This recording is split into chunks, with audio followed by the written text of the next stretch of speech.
اور ہر گروہ نے اپنے پانی لینے کی جگہ متعین کر دی۔ ہم نے ان پر بادل کا سایہ کیا، ان پر من و سلوہ اتارا، کھاؤ وہ پاک چیزیں جو ہم نے تم کو بخشی ہیں، مگر اس کے بعد انہوں نے جو کچھ کیا تو ہم پر ظلم نہیں کیا بلکہ آپ اپنے ہی اوپر ظلم کرتے رہے۔ یاد کرو وہ وقت جب ان سے کہا گیا تھا کہ اس بستی میں جا کر بس جاؤ اور اس کی پیداوار سے اپنے حسب منشا روزی حاصل کرو، یعنی فلسطین میں داخل ہو جاؤ اور حتتن حتتن کہتے جاؤ، استغفار کرتے جاؤ، گناہوں کی معافی مانگتے جاؤ، اور شہر کے دروازے میں سجدہ ریز ہوتے ہوئے داخل ہو۔ بعض کہتے ہیں کہ ہیکل کے دروازے میں۔ ہم تمہاری خطائیں معاف کر دیں گے اور محسنین کو مزید فضل سے نوازیں گے۔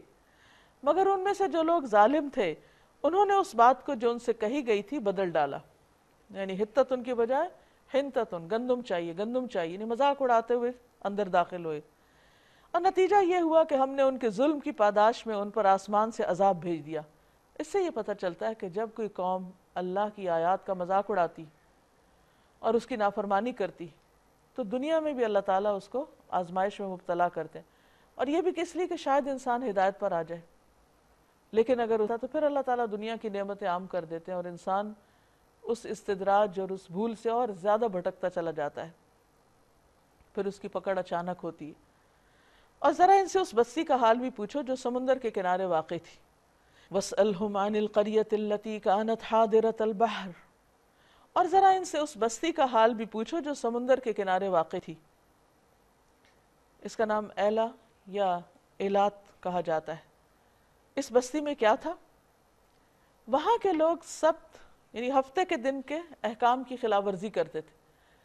یہود کے لیے ہفتے کا دن بہت معزز دن تھا، محترم دن تھا، جس میں انہیں ہر طرح کے کام کاج سے روکا گیا تھا، حتیٰ کہ کوئی مزدوری نہیں کر سکتا تھا، آگ بھی نہیں جلا سکتے تھے، کھانا نہیں پکاتے تھے، کچھ بھی نہیں کرنا ہوتا، تو مکمل ریسٹ کا ڈے تھا۔ لیکن جہاں یہ رہتے تھے وہاں ہفتے کے روز ہی مچھلیاں خوب سمندر میں آتی، اوپر اوپر آ جاتی، اور یہ کہ مچھلیاں سبت ہی کے دن ابھر ابھر کر سطح پر ان کے سامنے آتی تھیں اور سبت کے سوا باقی دنوں میں نہیں آتی تھیں۔ یہ اس لیے ہوتا کہ ہم ان کی نافرمانیوں کی وجہ سے ان کو آزمائش میں ڈال رہے تھے، یعنی وہ مچھلیوں کا آنا دراصل ان کا ایک امتحان تھا۔ اور انہیں یہ بھی یاد دلاؤ کہ جب ان میں سے ایک گروہ نے دوسرے گروہ سے کہا تھا کہ تم ایسے لوگوں کو کیوں نصیحت کرتے ہو جنہیں اللہ ہلاک کرنے والا یا سخت سزا دینے والا ہے، تو انہوں نے جواب دیا تھا کہ ہم یہ سب کچھ تمہارے رب کے حضور اپنی معذرت پیش کرنے کے لیے کر رہے ہیں، اور اس امید پر کرتے ہیں کہ شاید یہ لوگ اس نافرمانی سے پرہیز کریں۔ آخر کار جب وہ ان ہدایات کو بالکل ہی فراموش کر گئے جو انہیں یاد کرائی گئی تھیں، تو ہم نے ان کو بچا لیا جو برائی سے روکتے تھے، اور باقی سب لوگوں کو جو ظالم تھے ان کی نافرمانیوں پر سخت عذاب میں پکڑ لیا۔ تو اس سے پتہ یہ چلتا ہے کہ اس بستی میں تین طرح کے لوگ تھے۔ ایک وہ جو جرم کر رہے تھے، جس روز مچھلیاں نہیں پکڑنی چاہیے تھی اس روز پکڑ رہے تھے، دوسرے خاموش تماشائی تھے، اور تیسرے منع کرتے تھے۔ تو یہ جو خاموش تماشائی تھے یہ ان کو بھی کہتے تھے کہ کیا فائدہ منع کرنے کا، کوئی مانتا تو ہے نہیں، لیکن انہوں نے کہا کہ نہیں، یہ تو اللہ کا حکم ہے، اس لیے ہمیں منع تو کرنا ہے۔ اب ہوا یہ کہ جب ان کی پکڑ ہوئی، باقی سب جو غلط کام کر رہے تھے اور جو خاموش تماشائی تھے ان کی بھی شامت آ گئی، اور بچائے صرف وہ لوگ گئے جو منع کرنے والے تھے۔ تو اس سے ایک عام قاعدہ پتہ چلتا ہے کہ امت مسلمہ پر بھی امر بالمعروف اور نہی عن المنکر فرض ہے، کہ جب کسی میں برائی دیکھیں تو اس کو روکنے کی کوشش کریں، زبان سے سمجھائیں، ہاتھ سے روکیں، کوئی بھی طریقہ اختیار کریں، اس کے لیے دعا کریں، لیکن برائی کو کھلم کھلا ہوتے ہوئے چھوڑ نہ دیں، ورنہ جب عذاب آتا ہے تو پھر سب اس کی لپیٹ میں آ جاتے ہیں، اور یہ اللہ کی ناراضگی کا سبب بنتا ہے۔ پھر جب وہ پوری سرکشی کے ساتھ وہی کام کیے چلے گئے جس سے انہیں روکا گیا تھا، تو ہم نے کہا کہ بندر بن جاؤ، ذلیل و خوار، یعنی پھر ان کی شکلیں مسخ کر دی گئیں۔ اور آپ دیکھیے کہ بندر کی جو عادات ہوتی ہیں یا بندر کے جو طور طریقے ہوتے ہیں، ظاہر ہے کہ وہ جب ان کی شکلوں میں بگاڑ آیا تو ان کی عادتوں میں بھی آیا، عادتیں بھی مسخ ہوئی، اور عادتوں میں بیسیکلی پہلے ہی آ چکا تھا جو وہ کر رہے تھے، اور پھر بالآخر ان کا کام تمام کر دیا گیا۔ اور یاد کرو جب تمہارے رب نے اعلان کر دیا تھا کہ وہ قیامت تک برابر ایسے لوگ بنی اسرائیل پر مسلط کرتا رہے گا جو ان کو بدترین عذاب دیں گے، یعنی یہ تنبیہ ان کو تقریباً 8ویں صدی قبل مسیح سے مسلسل کی جا رہی تھی، اور اس کا ذکر ان کی کتابوں میں بھی آتا ہے یقیناً تمہارا رب سزا دینے میں بہت تیز ہے اور بے شک وہ غفور الرحیم بھی ہے۔ ہم نے ان کو زمین میں ٹکڑے ٹکڑے کر کے بہت سی قوموں میں تقسیم کر دیا، یعنی بنی اسرائیل ہر جگہ پھیل گئے، کچھ لوگ ان میں نیک تھے اور کچھ ان سے مختلف یعنی نیک نہیں تھے، اور ہم ان کو اچھے اور برے حالات سے آزمائش میں مبتلا کرتے رہے، شاید کہ یہ پلٹ آئیں۔ اب آپ دیکھیں کہ قوم فرعون کا حال تو جو ہو چکا سو ہو چکا، اب بنی اسرائیل کو اللہ تعالیٰ نے مزید مہلت دی۔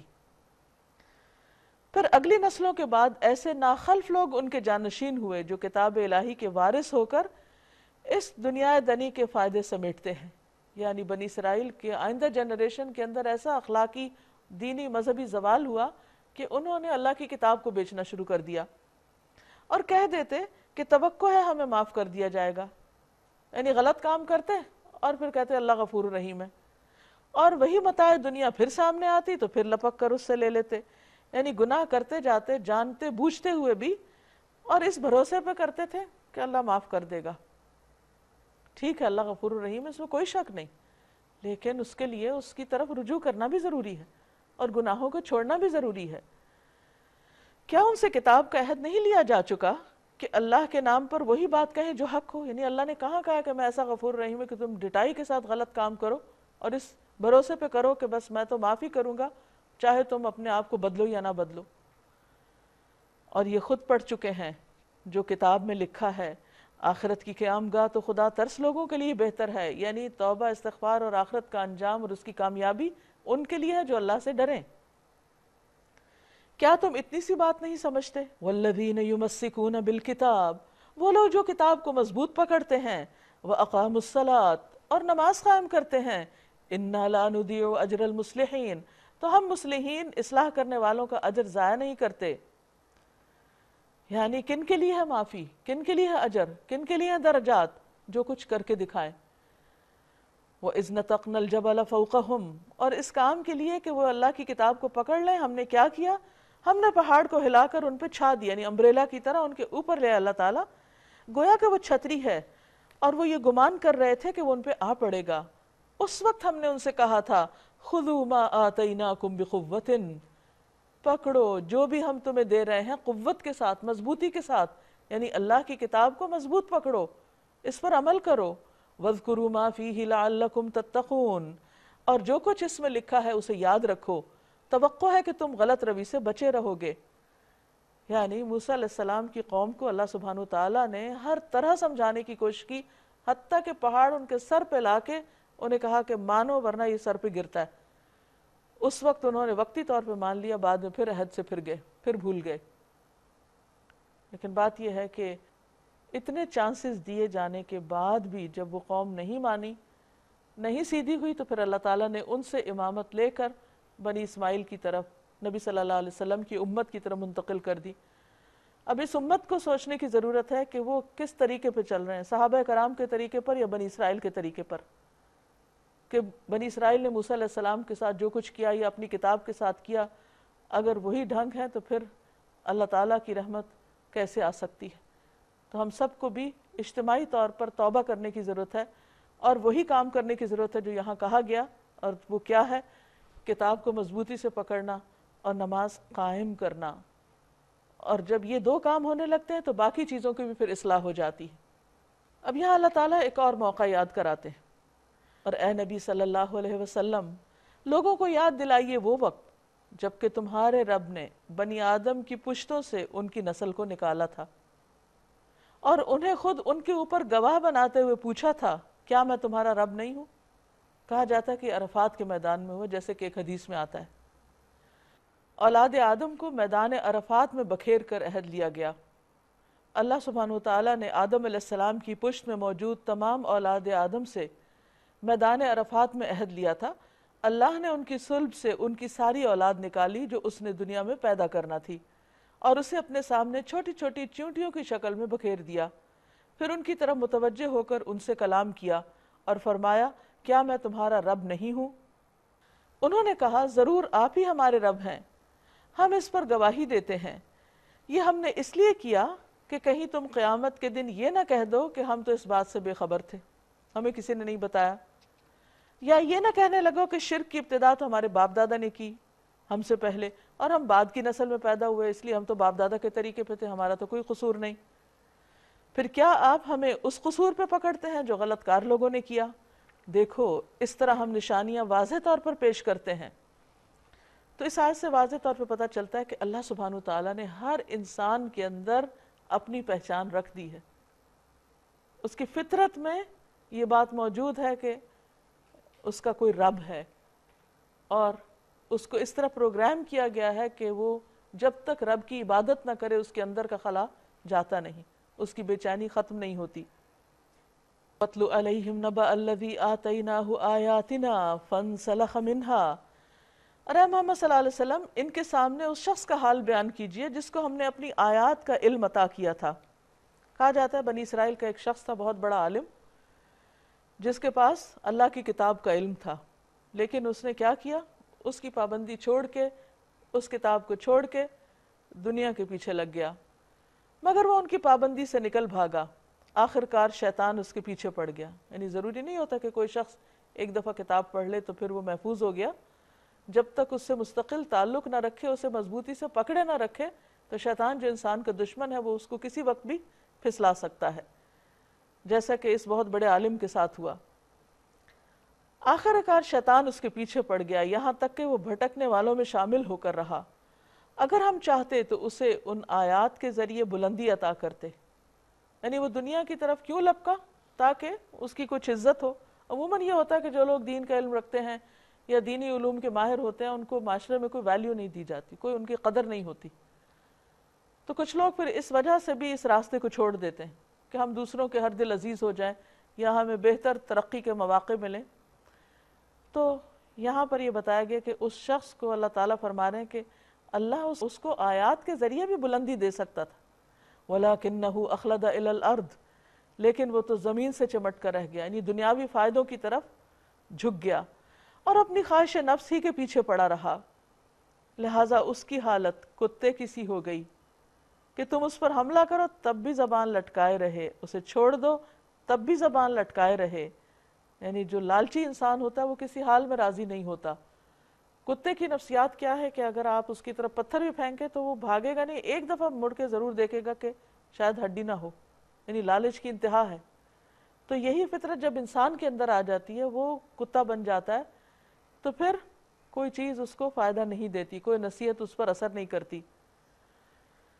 یہی مثال ہے ان لوگوں کی جو ہماری آیات کو جھٹلاتے ہیں۔ تو اصل چیز یہ ہے کہ انسان دنیا میں رہتا ہے، دنیا اس کی ضرورت ہے، دنیا ضرورت کی حد تک ہی رہے، دنیا دل میں نہ داخل ہو۔ جب انسان کے دل میں دنیا کی محبت آ جاتی ہے تو پھر وہ اللہ کی آیات سے غافل ہو جاتا ہے۔ اس کی مثال ایسے ہی ہے کہ جیسے کشتی سمندر پہ چلتی، یعنی پانی میں چلتی، تو جب تک کشتی پانی پر ہے تو انسان محفوظ ہے، لیکن اگر پانی کشتی کے اندر داخل ہو گیا تو انسان ڈوب کر رہے گا۔ یہی حال ہے کہ انسان دنیا میں رہتا ہے اور دنیا کا مال اس کی ضرورت ہے، لیکن مال کی محبت بری چیز ہے۔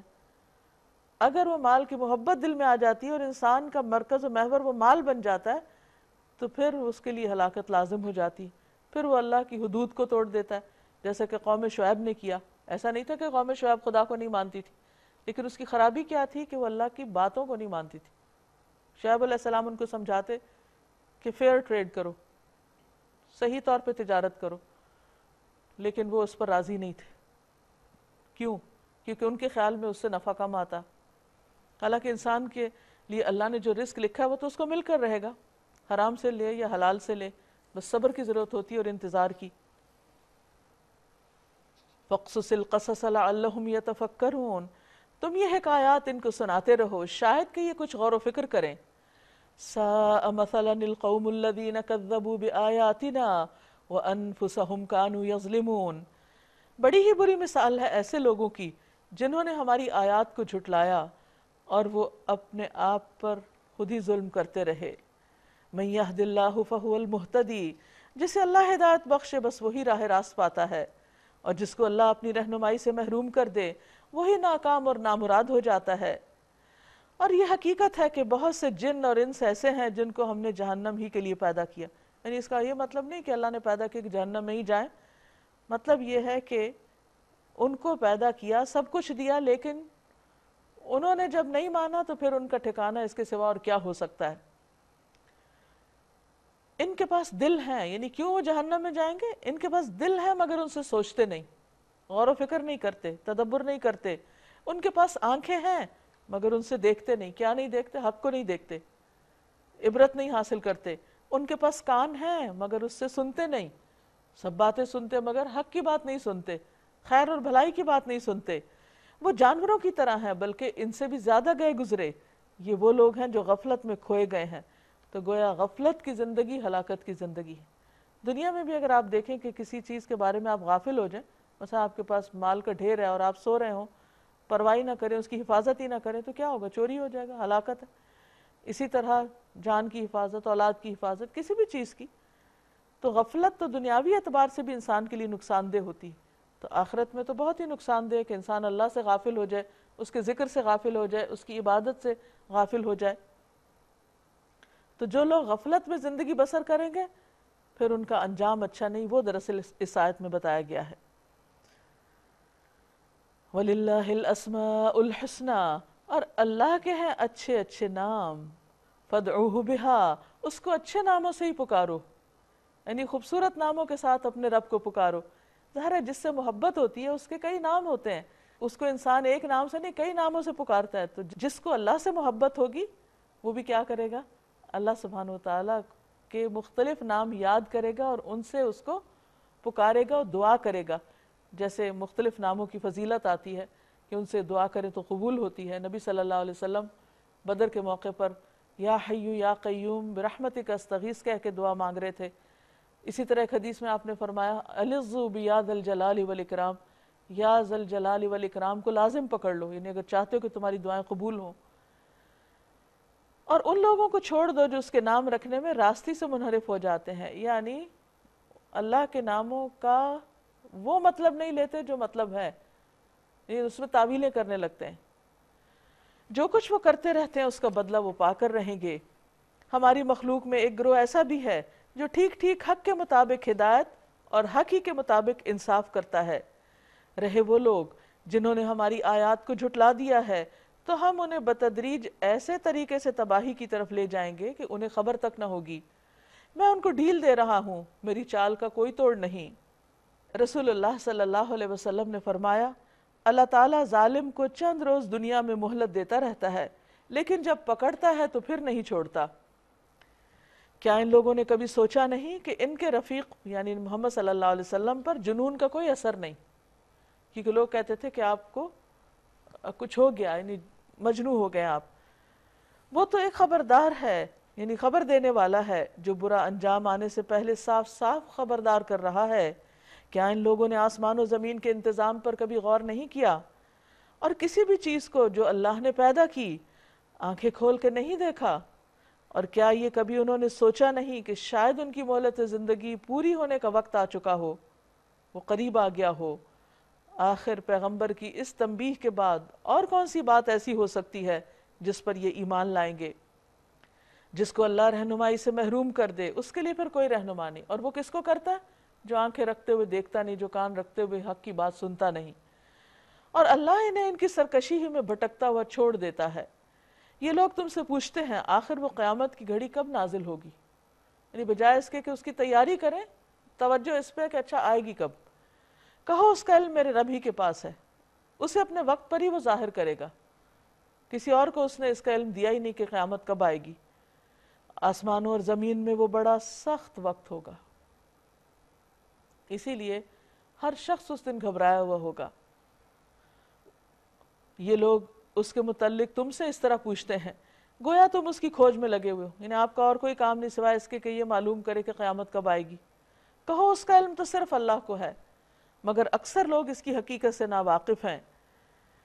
آپ کہہ دیجئے میں اپنی ذات کے لیے کسی نفع اور نقصان کا اختیار نہیں رکھتا، اللہ ہی جو کچھ چاہتا ہے وہ ہوتا ہے۔ تو اس سے یہ پتہ چلتا ہے کہ یہ بھی توحید کا ایک حصہ ہے کہ انسان اپنی قسمت کا مالک، نفع نقصان کا مالک صرف اللہ کو سمجھے۔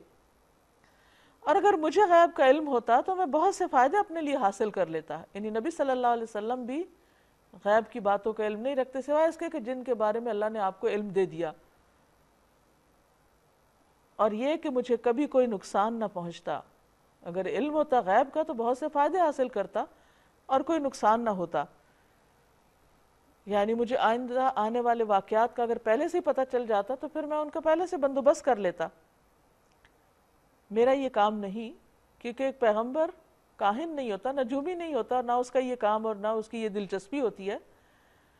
میں تو محض ایک خبردار کرنے والا اور خوشخبری سنانے والا ہوں ان لوگوں کے لیے جو میری بات مانیں۔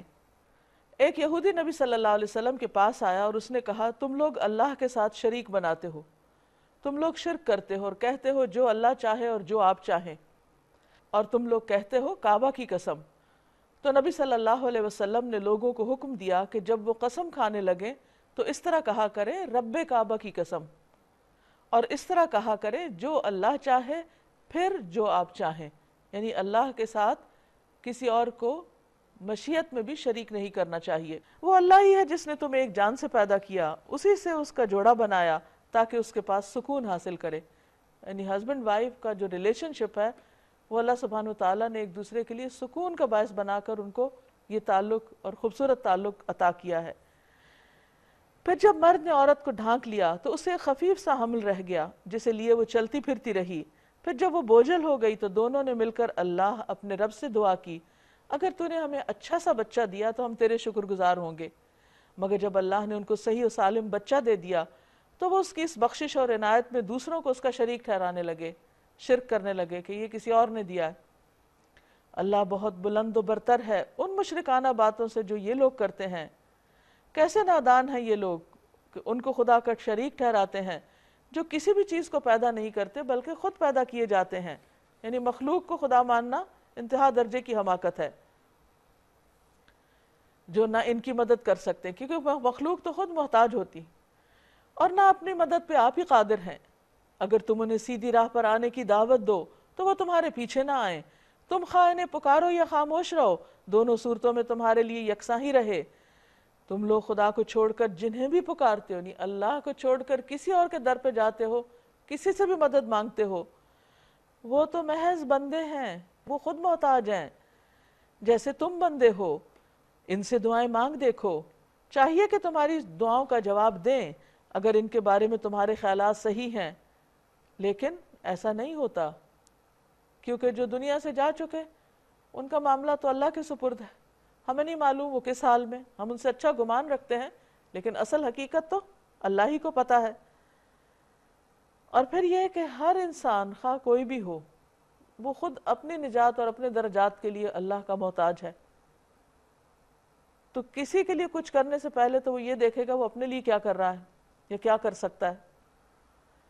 فرمایا کیا یہ پاؤں رکھتے ہیں کہ ان سے چلیں، یعنی ان کے معبود جن کے پاس یہ اپنی فریادیں لے کر آتے ہیں وہ تو چلنے پہ بھی قادر نہیں اب۔ کیا یہ ہاتھ رکھتے ہیں کہ اس سے پکڑیں، کیا یہ آنکھیں رکھتے ہیں کہ ان سے دیکھیں، کیا یہ کان رکھتے ہیں کہ ان سے سنیں؟ یہ سب کچھ کسی آبجیکٹ آف ورشپ کے بارے میں نہیں کہا جا رہا، جیتے جاگتے انسانوں کے بارے میں کہا جا رہا ہے، اور خاص طور پر جب وہ مر جائیں اور دنیا سے چلے جائیں اور پھر ان سے انسان اپنی توقعات رکھے کہ وہ زندہ انسانوں کے لیے کچھ کرے۔ تو فرمایا کہ وہ تو اپنی مدد بھی نہیں کر سکتے، تمہاری کیا کریں گے؟ اے محمد صلی اللہ علیہ وسلم ان سے کہیے بلا لو اپنے ٹھہرائے ہوئے شریکوں کو، پھر تم سب مل کر میرے خلاف تدبیریں کرو اور مجھے ہرگز مہلت نہ دو۔ میرا حامی و ناصر وہ اللہ ہے جس نے یہ کتاب نازل کی ہے اور وہ نیک آدمیوں کی حمایت کرتا ہے، یعنی میں تمہیں حق بتاؤں گا اور اپنا معاملہ اللہ پہ چھوڑتا ہوں اور اللہ تعالیٰ حفاظت کرنے والا ہے۔ بخلاف اس کے تم جنہیں خدا کو چھوڑ کے پکارتے ہو وہ نہ تو تمہاری مدد کر سکتے ہیں اور نہ خود اپنی مدد کے قابل ہیں، بلکہ اگر تم سیدھی راہ پر آنے کو لیے ان کو کہو تو وہ تمہاری بات سن بھی نہیں سکتے۔ بظاہر تم کو ایسا نظر آتا ہے کہ وہ تمہاری طرف دیکھ رہے ہیں مگر فی الواقع وہ کچھ بھی نہیں دیکھتے۔ اب ان کے ساتھ معاملہ کیا کیا جائے؟ خذ العفو وأمر بالعرف وأعرض عن الجاہلین، اے نبی صلی اللہ علیہ وسلم نرمی اور درگزر کا طریقہ اختیار کیجئے، معروف کی تلقین کیے جائیے اور جاہلوں سے نہ الجھیے۔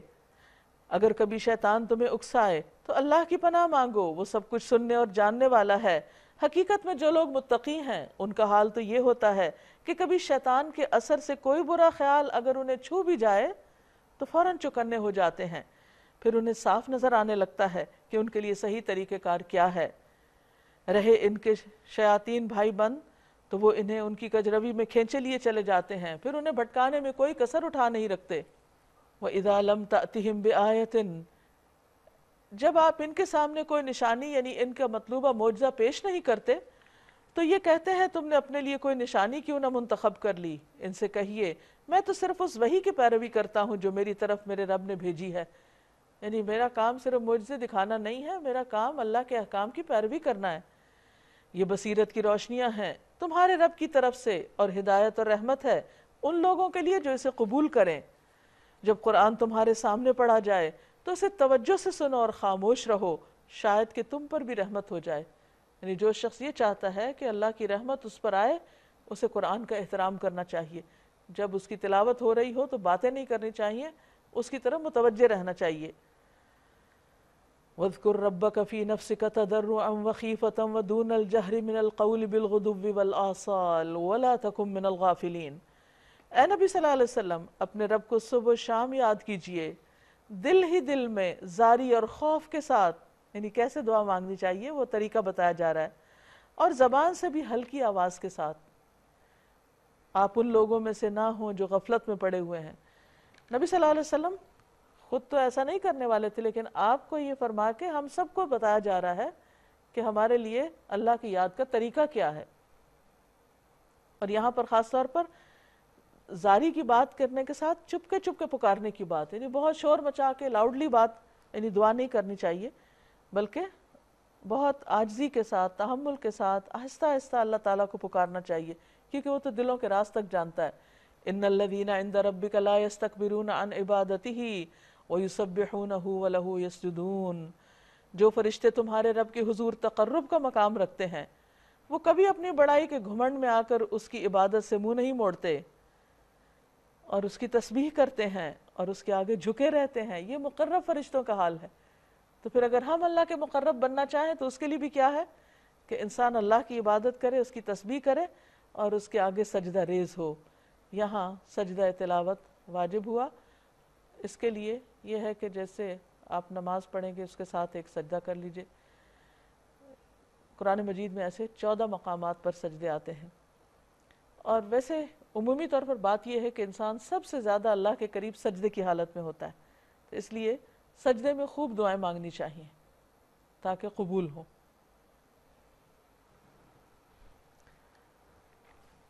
سورۃ الانفال، بسم اللہ الرحمن الرحیم، شروع اللہ کے نام سے جو بے انتہا مہربان نہایت رحم فرمانے والا ہے۔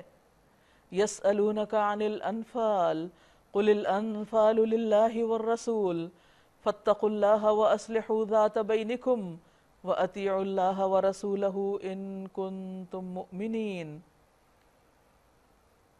تم سے انفال کے متعلق پوچھتے ہیں، کہو یہ انفال تو اللہ اور اس کے رسول کے ہیں صلی اللہ علیہ وسلم، پس تم لوگ اللہ سے ڈرو اور اپنے آپس کے تعلقات درست رکھو اور اللہ اور اس کے رسول کی اطاعت کرو اگر تم مومن ہو۔ سورۃ الانفال 2 ہجری میں جنگ بدر کے بعد نازل ہوئی، اور اس میں اس جنگ کے متعلق بہت سی ہدایات دی گئیں اور اس پر تبصرہ بھی ہے۔ جنگ بدر کا پس منظر ہم سب کو معلوم ہے کہ قریش کا ایک تجارتی قافلہ ابو سفیان بن حرب کی قیادت میں شام سے مکہ کی طرف جا رہا تھا۔ جب وہ مدینہ کے قریب سے گزرنے والا تھا تو اس کو یہ خوف لاحق ہوا کہ کہیں مسلمان اس کے قافلے کو لوٹ نہ لیں، تو اس نے ایک تیز رفتار اونٹنی اپنے آگے بھیجی مکہ میں اور کہا کہ میں خطرے میں ہوں، تم میری مدد کو پہنچو۔ تو اس طرح 1000 کے قریب لوگ، 950 ان کی تعداد بتائی جاتی ہے، وہ پورے جوش خروش کے ساتھ مسلمانوں کے مقابلے کے لیے مکہ سے چل پڑے، اور بدر کے مقام پر آ کر انہوں نے اپنی جگہ متعین کر لی۔ ادھر مسلمانوں کو اس بات کا علم ہوا تو ایک طرف وہ قافلہ تھا جس کے ساتھ صرف 40 لوگ تھے اور وہ مال و دولت سے بھرا ہوا تھا۔ مسلمان چاہتے تو اس کو آگے بڑھ کے لوٹتے اور ان کا مال و دولت ہتھیا لیتے اور بات ختم ہو جاتی، لیکن دوسری طرف وہ لشکر تھا جو اسلام کو ختم کرنے کے لیے آ رہا تھا۔ اللہ سبحانہ تعالیٰ یہ چاہتا تھا کہ مسلمان مال کی طرف جانے کی بجائے اپنے دشمنوں کا خاتمہ کریں تاکہ زمین میں ان کے آئندہ قدم جم سکے. اور یہ تو ایک سبب بن گیا اچانک کہ سارے دشمنان اسلام اور ان کے سردار جو تھے سوائے ابو لہب کے، وہ خود اٹھ کر مکہ سے چل کر مدینہ کے قریب آ کر بیٹھ گئے، اور بالآخر پھر ان کا خاتمہ ہو گیا یہاں ذلت و رسوائی کے ساتھ. اب چونکہ یہ پہلی جنگ تھی جو پراپر طریقے سے لڑی گئی تھی اسلام کے پرچم کے نیچے، تو اس لیے مسلمانوں کو اب یہ نہیں معلوم تھا کہ اس جنگ میں جو مال غنیمت آئی ہے، حاصل ہوئی ہے، اس کا کیا کرنا ہے. تو بعض لوگ یہ سمجھتے تھے کہ جس نے جو سمیٹا ہے یا جس نے جو کام کیا ہے اس کے مطابق وہ جو چاہے اس میں لے لے. لیکن تعلیم یہ دی گئی، جب سوال کیا گیا کہ لوگ آپ سے غنیمتوں کے بارے میں پوچھتے ہیں، تو اس کا جواب نہیں دیا گیا کہ اس کو تو تم رکھو ایک طرف، لیکن اصل چیز جس پہ توجہ دینے کی ضرورت ہے وہ کیا ہے؟ وہ یہ کہ اللہ سے ڈرو. مومن مال کے لیے نہیں لڑتا. تمہارا مقصد یہ نہیں تھا. اگر مال کے لیے لڑنا ہوتا تو پھر قافلے کی طرف جاتے. اللہ سے ڈرو اور اپنے تعلقات کی اصلاح رکھو، کیونکہ مال ایک ایسی چیز ہے، اتنا بڑا فتنہ ہے کہ جس سے خونی رشتوں کے درمیان، دینی رشتوں کے درمیان پھوٹ پڑ جاتی. مال اور جاہ دو ایسے بھیڑیے ہیں کہ جو اگر کسی بکریوں کے ریوڑ میں چھوڑ دیے جائیں تو جتنی وہ تباہی کریں، اس سے زیادہ تباہی دین میں ہوتی ہے جب لوگوں کے اندر مال اور عہدوں کی ہرس آ جاتی ہے. تو اس لیے اللہ سبحانہ تعالیٰ نے ان کے سوال پر فوری جواب نہیں دیا. فرمایا یہ تم بھول جاؤ کہ یہ مال غنیمت تمہارا ہی اللہ اور اس کے رسول کا ہے. اب بتاؤ، تم اللہ اور رسول کی محبت میں گئے تھے وہاں، اور وہی تمہارے اندر ہونی چاہیے.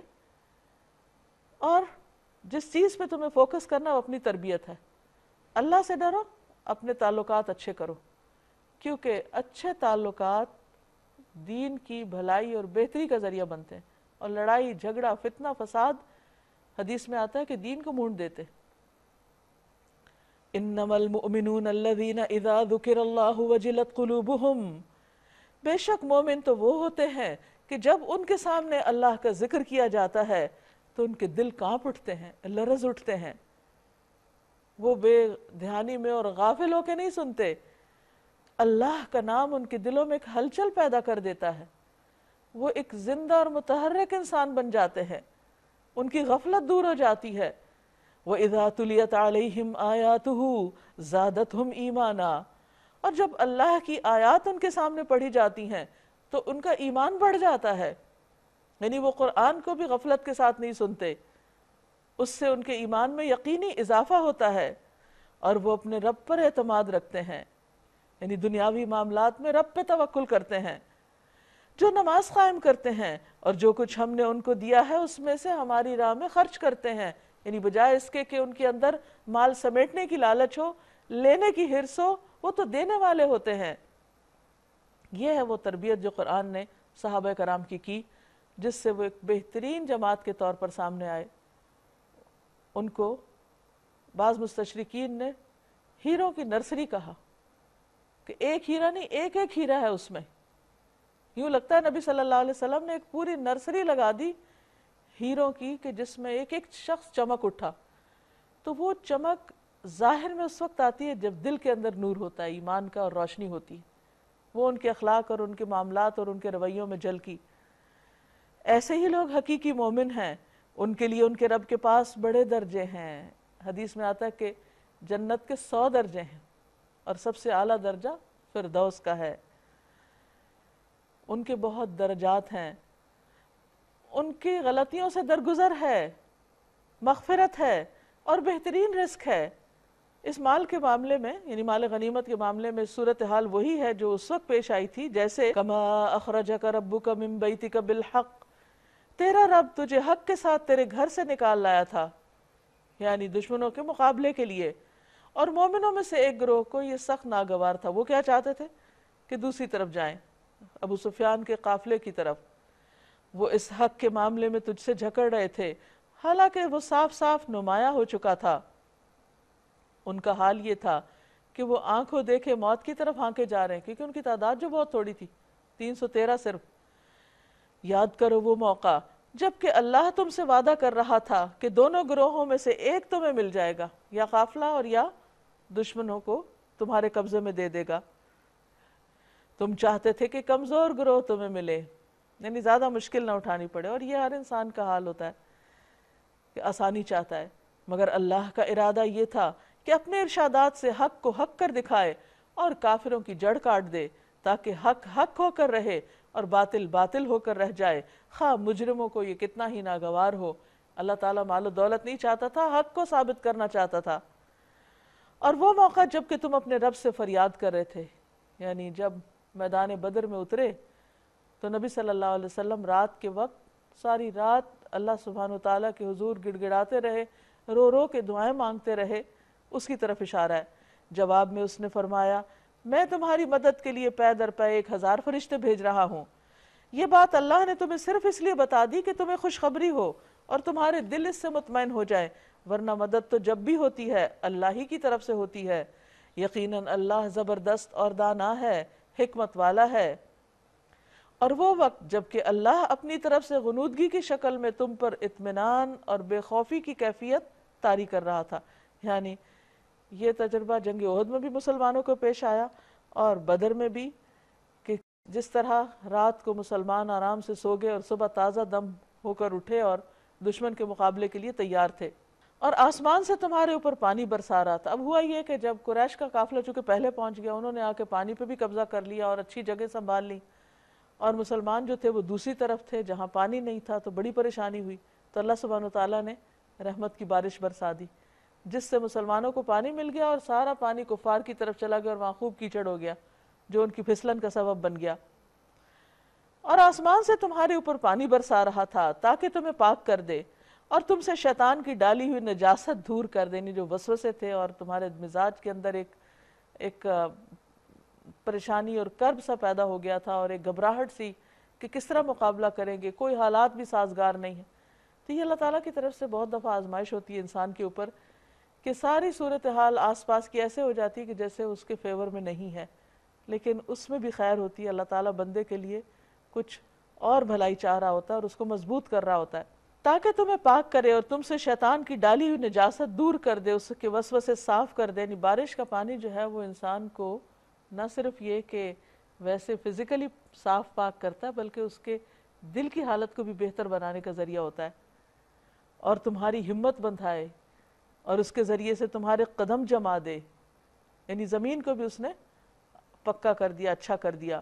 اور وہ وقت جب کہ تمہارا رب فرشتوں کو اشارہ کر رہا تھا کہ میں تمہارے ساتھ ہوں، تم اہل ایمان کو ثابت قدم رکھو، یعنی کس طرح اللہ نے ہر طرح سے مدد کی، حالات کو اچھا کر کے، فرشتوں کو بھیج کے۔ میں ابھی ان کافروں کے دلوں میں روب ڈالے دیتا ہوں۔ نبی صلی اللہ علیہ وسلم کی خصوصیات میں سے ایک خاص خوبی یہ ہے کہ آپ کو دشمن کے مقابلے پر روب عطا کیا گیا۔ پس تم ان کی گردنوں پر ضرب اور جوڑ جوڑ پہ چوٹ لگاؤ، یہ اس لیے کہ ان لوگوں نے اللہ اور اس کے رسول کا مقابلہ کیا، اور جو اللہ اور اس کے رسول کا مقابلہ کرے اللہ اس کے لیے نہایت سخت گیر، یعنی بہت سخت ہے، سخت بدلہ لینے والا ہے، سخت سزا دینے والا ہے۔ یہ ہے تم لوگوں کی سزا، اب اس کا مزہ چکھو، اور تمہیں معلوم ہو کہ حق کا انکار کرنے والوں کے لیے دوزخ کا عذاب ہے۔ اے ایمان لانے والو، جب تم ایک لشکر کی صورت میں کفار سے دو چار ہو تو ان کے مقابلے میں پیٹھ نہ پھیرو۔ جس نے ایسے موقع پر پیٹھ پھیری، اللہ یہ کہ جنگی چال کے طور پر کوئی ایسا کرے یا کسی دوسری فوج سے جا ملنے کے لیے، تو ادروائز وہ اللہ کے غضب میں گھر جائے گا۔ یعنی میدان جنگ سے ایک شخص کا بھاگنا پوری فوج کو بھگانے کا سبب ہو سکتا ہے، اور یہ دوسروں کے دل میں ایک خوف پیدا کر دیتا ہے، اس لیے اس کو کبیرہ گناہ بتایا گیا۔ تو جو ایسا کرے وہ اللہ کے غضب میں گھر گیا، نکلا تھا اللہ کے راستے میں اور غلط کام کر کے اللہ کی ناراضگی مول لی، اس کا ٹھکانہ جہنم ہوگا، اور وہ بہت بری جائے بازگشت ہے۔ یعنی سخت قسم کی پابندی لگا دی گئی اس پر کہ کوئی شخص محاذ سے پیچھے ہٹے، کیونکہ اس سے باقی فوج بزدل ہو سکتی ہے اور جیتی ہوئی جنگ ہاری جا سکتی ہے۔ بس حقیقت یہ ہے کہ تم نے انہیں قتل نہیں کیا بلکہ اللہ نے ان کو قتل کیا۔ 70 لوگ دشمن کے مارے گئے تھے، اور تو نے نہیں پھینکا بلکہ اللہ نے پھینکا۔ ہوا یہ کہ نبی صلی اللہ علیہ وسلم جب اللہ تعالیٰ سے دعائیں مانگ کر باہر آئے تو انہوں نے ایک مٹھی ریت اٹھائی اور دشمنوں کی طرف پھینکتے ہوئے کہا شاہت الوجوہ، چہرے بگڑ جائیں۔ کہا جاتا ہے اس ریت کے ذرات جو تھے وہ دشمنوں کی آنکھوں میں جا پڑے اور اس کی وجہ سے ان کو دیکھنا بھی محال ہو گیا اور یعنی مزید ان کے لیے مشکل پیدا ہو گئی. فرمایا کہ پس حقیقت یہ ہے کہ تم نے انہیں قتل نہیں کیا بلکہ اللہ نے کیا، اور تو نے نہیں پھینکا بلکہ اللہ نے پھینکا، یعنی ریت کو. یہ تو اس لیے تھا کہ اللہ مومنوں کو ایک بہترین آزمائش سے کامیابی کے ساتھ گزار دے. یقیناً اللہ سننے والا جاننے والا ہے. یہ معاملہ تو تمہارے ساتھ ہے، اور کافروں کے ساتھ معاملہ یہ ہے کہ اللہ ان کی چالوں کو کمزور کرنے والا ہے. ان سے کہہ دو اگر تم فیصلہ چاہتے تھے تو لو فیصلہ تمہارے سامنے آ گیا.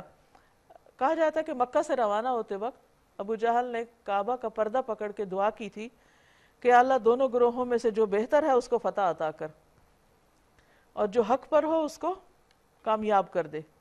تو اللہ تعالیٰ نے ان کی دعا قبول کر لی اور مسلمان جو حق پر تھے وہ ان کے مقابلے میں کامیاب ہو گئے اور فیصلہ کر کے بتا دیا کہ دونوں میں سے کون سا گروہ اچھا ہے.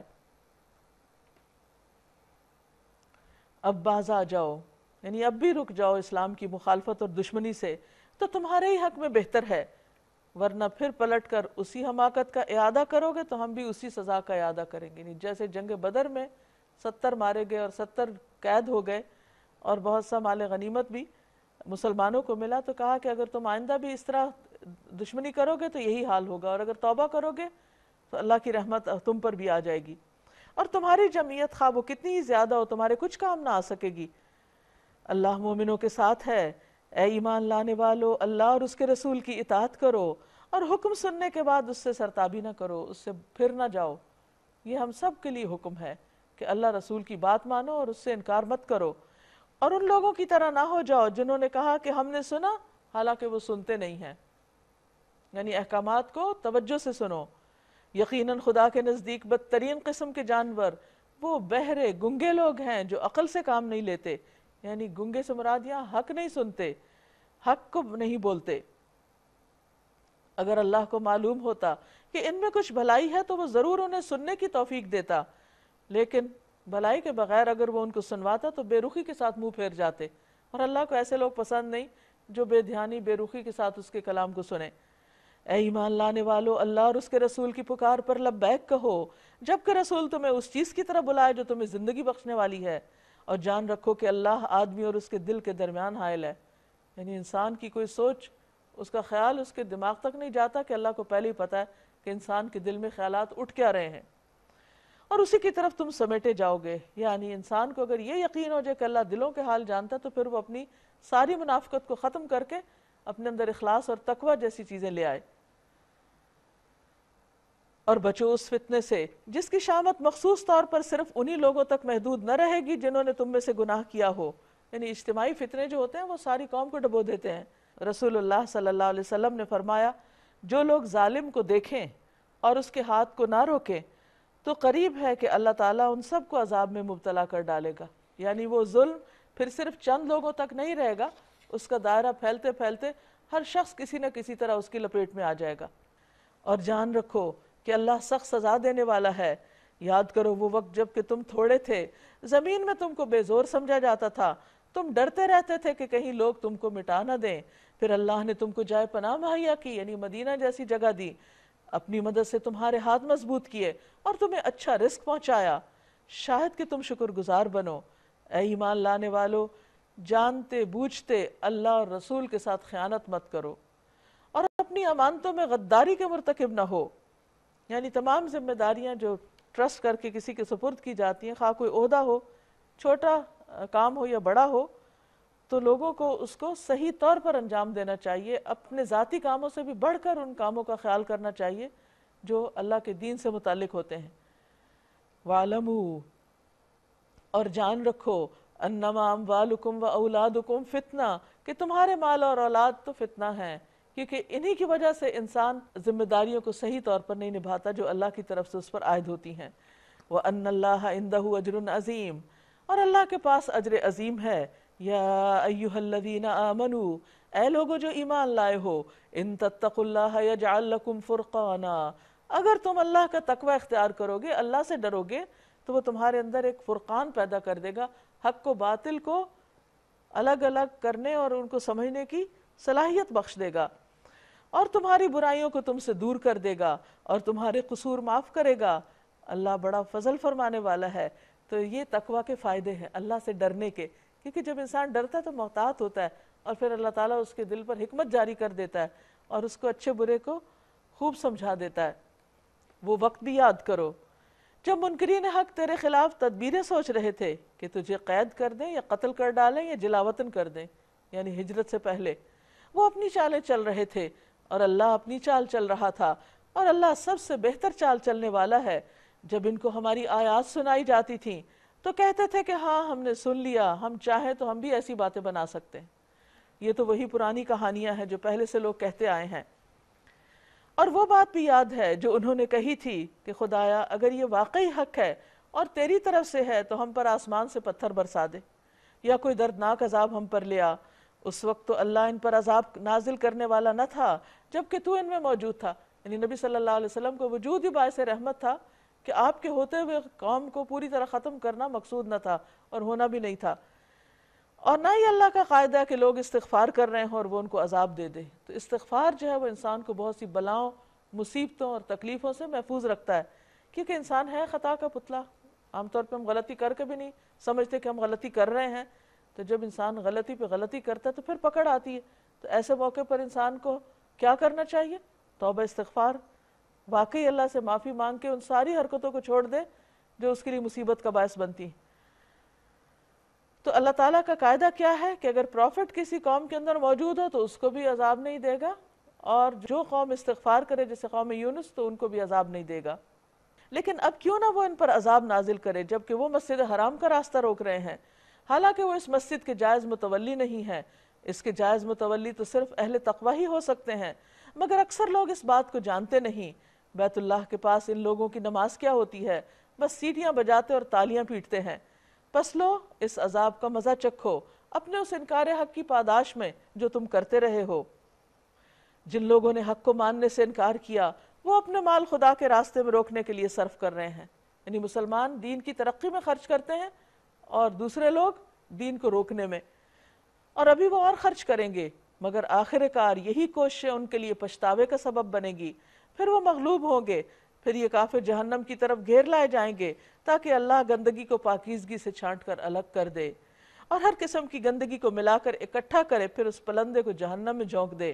یہی لوگ دراصل دیوالیے ہیں، یعنی سب سے زیادہ نقصان اور خسارے میں کہ ان کی ساری محنت، قابلیت، پوری زندگی کا سرمایہ سب کچھ ڈوب گیا. اے نبی صلی اللہ علیہ وسلم ان کافروں سے کہیے اگر اب بھی باز آ جائیں تو جو کچھ پہلے ہو چکا اس سے درگزر کر لیا جائے گا، لیکن اگر یہ اسی پچھلی روش کا اعادہ کریں گے تو گزشتہ قوموں کے ساتھ جو کچھ ہو چکا وہ سب کو معلوم ہے.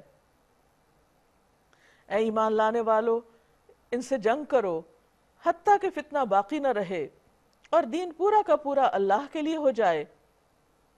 یہاں مومن کے یا اہل ایمان کے جنگ کا مقصد بتایا جا رہا ہے. پھر اگر وہ فتنہ سے رک جائیں تو ان کے اعمال کا دیکھنے والا اللہ ہے، اور اگر وہ نہ مانے تو جان رکھو کہ ان اللہ مولاکم، بے شک اللہ تمہارا مولا ہے. نعم المولا و نعم النصیر، بہترین مولا، بہترین مددگار. اور یہاں پر اس پارے کا اختتام ہوتا ہے وآخر دعوانا ان الحمد للہ رب العالمین. اب اس کے بارے میں اگر آپ مزید اپنے خیالات کا اظہار کرنا چاہیں تو موسٹ ویلکم. استاذہ اس میں جو ہم نے دیکھا ہے کہ جو قوموں میں جتنا زیادہ تکبر اور وعدہ خلافی اور ساری برائیاں ان میں تھیں بہت زیادہ، اور وہ کچھ بھی اپنے پیغمبروں کی کسی کی بات کو نہیں مانا کرتے تھے، اور پھر مسلسل ان پر عذاب اللہ تعالیٰ دکھاتے رہے. اور پھر اس کے بعد یہ بتایا جا رہا ہے کہ کتنا ان کو صبر کے لیے بھی کہا جا رہا ہے. پھر امر بالمعروف نہی عن المنکر کے بارے میں بتایا کہ جن لوگوں نے کیا تو ان کو اللہ تعالیٰ نے بچایا، اور جو دوسرے تھے ان کے پر عذاب آیا. تو پھر بھی قوموں نے بات کو نہیں سمجھا، اور ابھی تک بھی ہمارا حال یہی ہے کہ نہیں بات کو مان رہے ہیں اور اللہ کی کتاب کو کیونکہ پڑھ ہی نہیں رہے ہیں. تو جب پڑھیں گے نہیں تو کیسے سمجھیں گے؟ تو حل تو یہی ہے کہ لوگوں کے اندر زیادہ سے زیادہ آگہی ہو، روشنی ہو، تاکہ وہ اچھے برے کا فرق جانے. علیکم. وعلیکم. سورہ انفال میں آیت نمبر 2 میں بھی اور سورہ انفال میں کافی دفعہ ذکر آیا ہے اللہ سے ڈریں، تقویٰ. ہمارے معاشرے میں اور ہمارے آپس کے معاملات اسی لیے اتنے خراب ہیں کہ ہم اللہ سے ڈرتے نہیں ہیں. جب تک ہم اللہ سے ڈریں گے نہیں تو ہمارے آپس کے معاملات ٹھیک نہیں ہوں گے. تو ہمیں اپنے آپس کے معاملات ٹھیک کرنے کے لیے اللہ سے ڈرنا بہت ضروری ہے. بالکل، کیونکہ ڈر ایسی چیز ہوتی ہے جو انسان کے اندر کنٹرول اور سیلف ڈسپلن لاتا ہے. حضرت موسیٰ کے بارے میں بہت مجھے اچھا لگا سن کے کہ انہوں نے کس طرح سے اپنی قوم کو، جس وقت اتنی مشکل تھی فرعون کے دربار میں اور ہر ایسے موقع پہ، خود بھی اتنی ہمت اور اتنے صبر کا مظاہرہ کیا، اور اپنی قوم کو، سارے لوگوں کو، جب وہ چاہتے بھی تھے، ان میں ایمان بھی تھا، مضبوطی بھی تھی، لیکن لڑکھڑا رہے تھے، تو انہوں نے اتنی اچھی طرح انہیں سنبھالا اور بار بار یہی اللہ ہی کی طرف ایک اچھے لیڈر کی یہی پہچان ہوتی ہے. جی بالکل، الحمدللہ. جیسے کہ آج کے لیسن میں ہم دیکھتے ہیں کہ قوم شعیب علیہ السلام اور حضرت موسیٰ علیہ السلام کی جو قوم ہے، ان کے اسپیشلی جو سردار ہیں، جو معاشرے کا خوشحال طبقہ ہے، وہ چینج کو قبول نہیں کرتا. ان کی جو تجارت تھی اس میں ان کو کہا جاتا تھا کہ آپ حلال اور طیب کماؤ، تو وہ نہیں کرتے تھے. تو اس سے یہ پتہ چلتا ہے کہ ہمارے بھی جو لیڈرز ہیں تو وہ جس طرف وہ چاہیں وہ ہمیں لے جائیں. تو یہ کہ ہم ترقی پسند تو ہیں لیکن ترقی چاہتے نہیں ہیں. آج کے لیسن کے حوالے سے جو بات مجھے بہت زیادہ اچھی لگی وہ معرفت کی ہے، کہ ہم نے موسیٰ علیہ السلام کا جو پورا واقعہ پڑھا تو اس میں جادوگروں کا جو سجدہ کرنا تھا اور بے ساختگی کے ساتھ سجدہ کرنا تھا وہ معرفت الہی تھی، کیونکہ وہ جادو کے اس علم کو جانتے تھے. اور پھر جب انہوں نے موسیٰ علیہ السلام نے جو معجزہ انہیں دکھایا تو اس سے وہ پوری ان کی شرح صدر ہو گیا اور وہ فوراً سے سجدے میں گر گئے.